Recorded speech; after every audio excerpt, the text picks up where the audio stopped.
Βασίλη Νανόπουλο, κύριο Βασίλη Πανταζή. Καλησπέρα σας, κύριε Πανταζή. Καλησπέρα και στους τηλεθεατές. Καλώς ήλθατε στο δελτίο του Άξιον. Λοιπόν, να ξεκινήσουμε με το θέμα των ημερών. Το θέμα το οποίο απασχολεί τους πολίτες του Δήμου Κορινθίων και ιδιαίτερα του Λεχαίου. Αμιαντοσωλήνες, λοιπόν, ο τίτλος, η ακαταλληλότητά τους. Και βεβαίως θέλω να ανοίξουμε αυτό το θέμα, διότι γνωρίζω ότι η Συμμαχία Πολιτών έχει κάνει μια μεγάλη έρευνα επάνω σε αυτό. Το θέμα έχει ουσιαστικά βγει στην επικαιρότητα μέσα από καταγγελία της υποψήφιας Δημοτική Συμβούλου της κυρίας Καραμαλίκη, δεν κάνω λάθος. Και βεβαίως να πούμε από την άλλη πλευρά έχουμε τον Δήμαρχο Κορινθίων, ο οποίος λέει ότι δεν υπάρχει πρόβλημα σχετικά με τον αμίαντο, μόνο με την εισπνοή υπάρχει κίνδυνος κινδύνου. Για να σας ακούσω. Είναι ένα σοβαρό θέμα η χρήση του αμιάντου. Ένα σοβαρό διότι άπτεται της δημόσιας υγείας και πρέπει να αντιμετωπιστεί έτσι. Δεν θέλω να πανικοβληθεί ο κόσμος, δεν υπάρχει και κανένας λόγος άμεσος. Αυτή τη στιγμή εξάλλου το νερό του Λεχαίου δεν είναι πόσιμο, επομένως δεν πίνεται, επομένως δεν υπάρχει κίνδυνος για τους κατοίκους του πρώην Δήμου Άσου Λεχαίου, προς τους οποίους πηγαίνει το νερό μέσω του δικτύου αμιάντου. Αυτό όμως δεν σημαίνει ότι πρέπει να χρησιμοποιήσουμε αυτό το δίκτυο βάζοντας μέσα νερό στυμφαλίας. Τους λόγους θα τους αναφέρω πιο κάτω αμέσως. Θα θυμίσω μάλλον θα ενημερώσω τον κόσμο ότι σαν στρατιωτικός από τη στρατιωτική ηγεσία μας είχε δοθεί εντολή και το υλοποιήσαμε. Αλλάξαμε παντού στις μονάδες στις οποίες ήμουν ό,τι δίκτυο υπήρχε αποχέτευσης και ίδρυυσης με αμίαντο.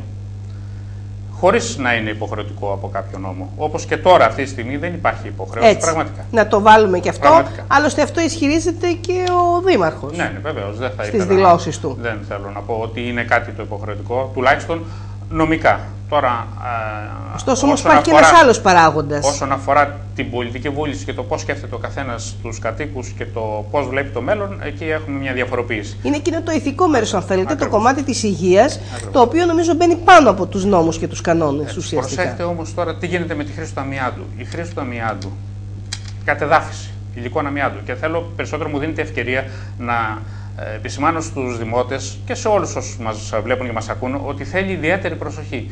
Να αποφεύγει ο κόσμος να κατεδαφίζει. Όλοι είχαμε παλιά υπόστεγα με αμίαντο, να χρησιμοποιεί τα γυμνά χέρια, να κατεδαφίζει τα υλικά από μόνος του και να τα πετάει στα σκουπίδια. Απαγορεύεται αυστηρά δια νόμου, διότι τα αιωρούμενα σωματίδια τα οποία υπάρχουν εισπνέονται και προφανώς δεν αποβάλλονται αυτά ποτέ από τον οργανισμό σύμφωνα με το Παγκόσμιο Οργανισμό Υγείας και παραμένουν ώσπου φτάνουν σε ένα κρίσιμο σημείο και έχουμε ασθένειες, τις γνωστές κτλ.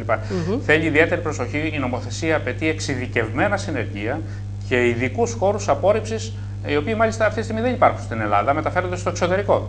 Είναι πανάκριβη διαδικασία, ναι, κοστίζει, αλλά πρέπει οπωσδήποτε να το έχουμε όλοι μας υπόψη, τουλάχιστον όχι γυμνά χέρια και χωρίς μάσκες. Αυτό όσον αφορά τα υλικά αμιάντου τα οποία είναι σε υπόστεγα, σωλήνες κτλ. Τώρα όσον αφορά την ίδρυυση. Όπως είπαμε και πριν, πράγματι δεν απαγορεύεται. Στην Αμερική έχει απαγορευτεί από το 1996. Έχουν αντικατασταθεί τα δίκτυα. Στην Ευρώπη έχει βγει μια εντολή να μην χρησιμοποιηθούν πλέον από το 1997, αλλά δεν έχει δοθεί εντολή για να αντικατασταθούν. Και αυτό προφανώς διότι υπήρχε ανεπτυγμένο μεγάλο δίκτυο και ήταν οικονομικά σύμφωνο. Προφανώς αυτό ήταν το θέμα, το οικονομικό. Ίσως τότε δεν είχαν και αποδείξεις ότι και η κατάποση επιφέρει βλάβες στην υγεία. Όπως πρόσφατα, και λυπάμαι που δεν το έχει αντιληφθεί ο κ. Δήμαρχος σαν πρόεδρος της ΔΕΙΑΚ, θα διαβάσω θα μου επιτρέψετε να διαβάσω μία ερώτηση η οποία έκανε ο ΣΥΡΙΖΑ τον Ιούνιο του 2013 προς τους Υπουργούς Περιβάλλοντος. Ένα τμήμα. Αφορά κάτι, με συγχωρείτε γυαλιά, όπως... Δεν είναι κανένα πρόβλημα, τι λέτε κύριε Πανταζή. Όλοι φοράμε γυαλιά. Αφορά ένα αντίστοιχο πρόβλημα το οποίο υπήρχε στον Τύρνοβο, μάλλον στον Αμπελώνα συγκεκριμένα της Λάρισσας. Αφού λέει τα υπόλοιπα πάνω τα σχετικά, λέει ο αμίαντος ως γνωστό είναι καρκινογόνο υλικό. Και από το 2005 έχει απαγορευτεί η χρήση του στην Ελλάδα σύμφωνα με την Κοινοτική Οδηγία 1999 του 77. Κάθετος 77. Σε ευρωπαϊκό επίπεδο, το θέμα επανήλθε πρόσφατα από την Επιτροπή Απασχόλησης και Κοινωνικών Υποθέσεων, η οποία εκπώνησε μία έκθεση, την αναφέρει, σχετικά με τις απειλές κατά της υγείας στον χώρο εργασίας λόγω αμιάντου και τις προοπτικές πλήρους εξάλληψής του. το Ευρωκοινοβούλιο έκανε δεκτή την έκθεση της Επιτροπής και εξέδωσε ψήφισμα στις 14 Μαρτίου 2013, αναφέρει το ψήφισμα, που ανάμεσα σε άλλα επισημαίνει ότι η ύπαρξη αμοιάντου αποτελεί κίνδυνο για την υγεία όχι μόνο των εκτιθέμενων εργαζομένων, αλλά και όλων γενικά των πολιτών. Στο ίδιο ψήφισμα τονίζεται ότι όλοι οι τύποι ασθενειών που έχουν σχέση με τον αμίαντο, όπως κτλ. Που προκαλούνται μέσω της εισπνοής αιωρούμενων ινών αμιάντων, καθώς και διάφορες μορφές καρκίνου κτλ., όχι μόνο με την εισπνοή αιωρούμενων ινών, αλλά και με την κατάποση νερού που περιέχει τέτοιου είδους ίνες, οι οποίες προέρχονται από σωλήνες αμιάντου, είναι αποδεδειγμένα επικίνδυνοι για την υγεία και ότι μπορούν να εκδηλωθούν ακόμα και μετά από αρκετές δεκαετίες και σε μερικές περιπτώσεις ακόμα και μετά από 40 χρόνια. Άρα λοιπόν εδώ ουσιαστικά φωτίζει το κομμάτι του μέσα από την εισρωή του νερού σε σωλήνες αμιάντου. Υπάρχει πρόβλημα. Γιατί υπάρχει αυτό το πρόβλημα?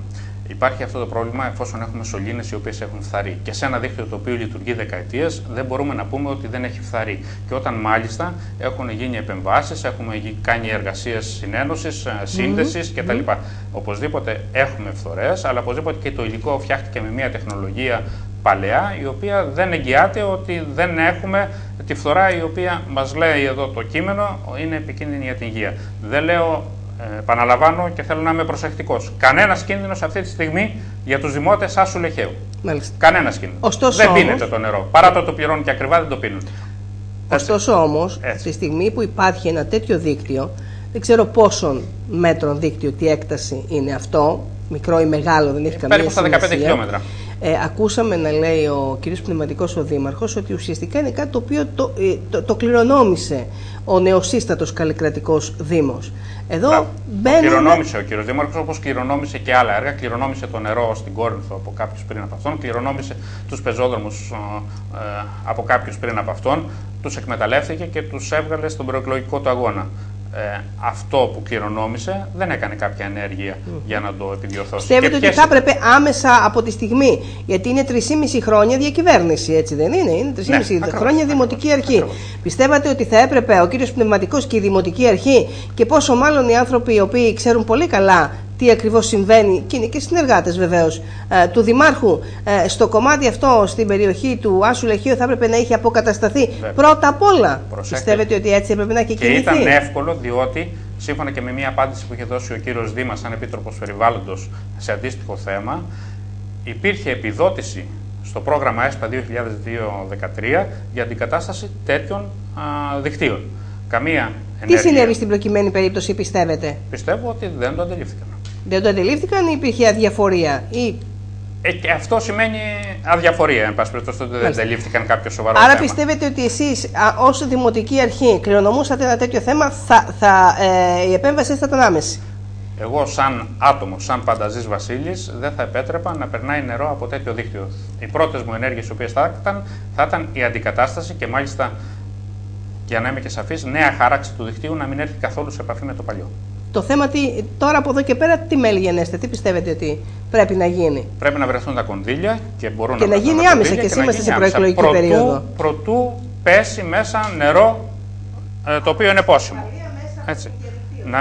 Να μην σκεφτεί κανείς να ρίξει μέσα πόσιμο νερό σε αυτό το δίκτυο το οποίο υπάρχει. Φαντάζομαι δεν θα το κάνουν. Θέλω να το πιστεύω και εγώ ότι δεν θα γίνει κάτι τέτοιο. Άρα λοιπόν φωτίζεται ουσιαστικά το κομμάτι αυτό που αφορά στους αμυαντοσωλήνες που πρέπει να αντικατασταθούν άμεσα. Δεν θέλω να θέλετε να προσθέσετε κάτι. Επαναλαμβάνω για να είμαι σαφής σε αυτό το θέμα ότι ναι μεν ο κύριος Πνευματικός έχει δίκιο στην απάντησή του προς το κομμάτι ότι δεν υποχρεούται με βάση κάποιο νόμο να αντικαταστήσει, με βάση κάποιο νόμο. Έτσι. Εγώ πολλές φορές έχω πει ότι ένας δημοτικός άρχοντας δεν πρέπει να λειτουργεί μόνο με βάση ό,τι λέει ο νόμος, αλλά πρέπει να κοιτάει λίγο και πιο μπροστά. Αλλά δεν μπορεί όμως να βγαίνει και επίσημα και να λέει ότι ο αμίαντος δεν είναι επικίνδυνος με την κατάποση. Θα έπρεπε να ήταν πιο προσεκτικός, να είχε μελετήσει τα κείμενα, τα οποία είναι και πρόσφατα, δεν το έκανε και μάλιστα επειδή είναι και πρόεδρος της ΔΕΙΑΚ, νομίζω δείχνει και κάποια πέρα από αμέλεια και ανευθυνότητα.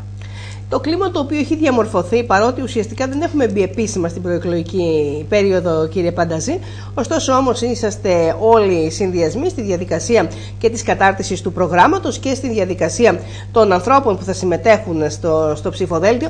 Πώς βλέπετε αυτό το κλίμα έτσι από την πλευρά σας, από τη Συμμαχία Πολιτών? Βλέπουμε να γίνεται έρευνα, να γίνεται ρεπορτάζ, αν θέλετε να το πούμε έτσι, σε θέματα που απασχολούν το Δήμο.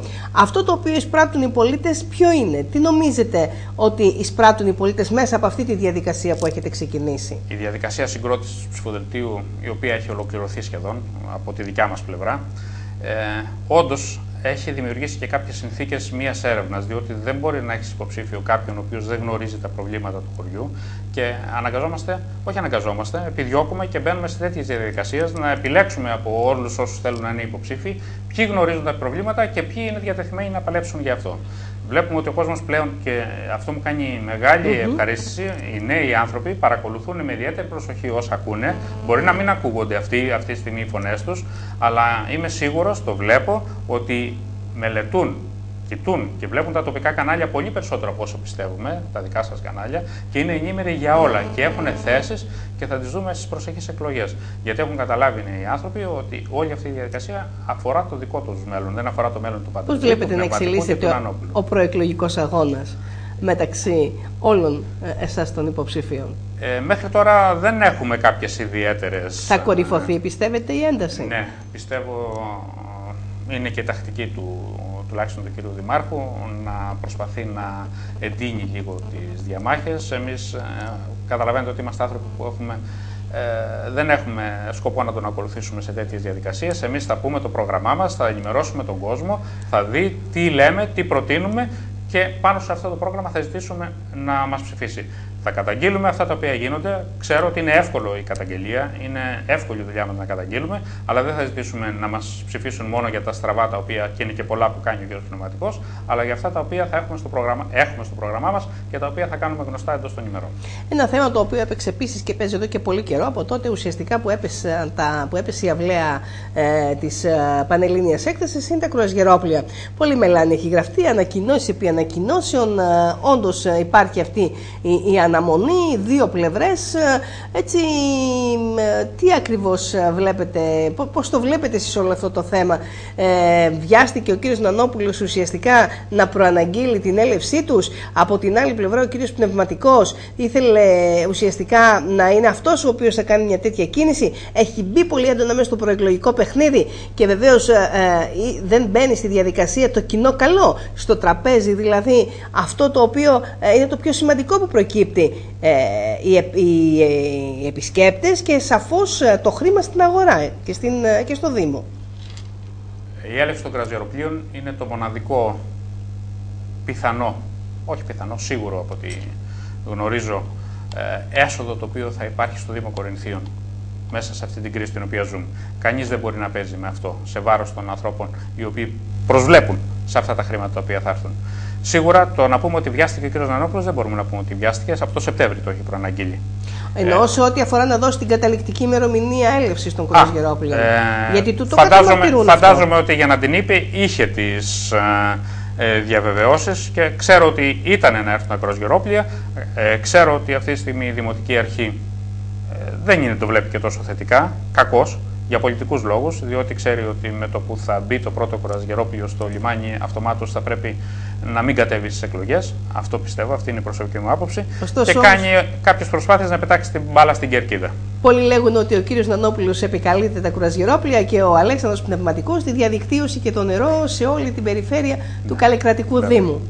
Από ό,τι γνωρίζω, ο κύριος Πνευματικός επικαλείται και αυτό στην έλευση του κρουαζιεροπλοίου, ότι είναι δικό του κατόρθωμα. Ας το δούμε. Έτσι, το θέμα είναι να έρθουν τα κρουαζιερόπλια, να προσφέρουν ωφέλη στην πόλη και το ποιος τα έφερε και με ποιανού ενέργειες ήρθαν θα ενημερωθεί ο κόσμος.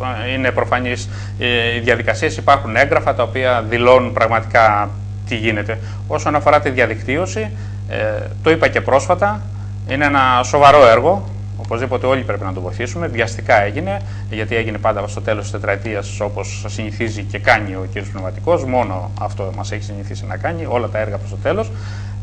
Παρέπεψα στη σελίδα της ΔΕΙΑΚ στα δελτία τύπου, όπου ο ίδιος ο κ. Πνευματικός στην τελετή η οποία έγινε με έλευση του Περιφερειάρχη του κ. Τατούλη, ευχαρίστησε δημόσια, υπάρχει έγγραφο, ευχαριστεί δημόσια τον κύριο Τατούλη, διότι ήταν αυτός ο πρώτος και μοναδικός που αντελήφθηκε το πρόβλημα και φρόντισε για να βρεθούν τα χρήματα για την εκτέλεση του έργου. Γι' αυτό και βεβαίως λέτε όταν γράφετε και όταν εκφράζετε τις απόψεις ότι είναι έργο της περιφέρειας.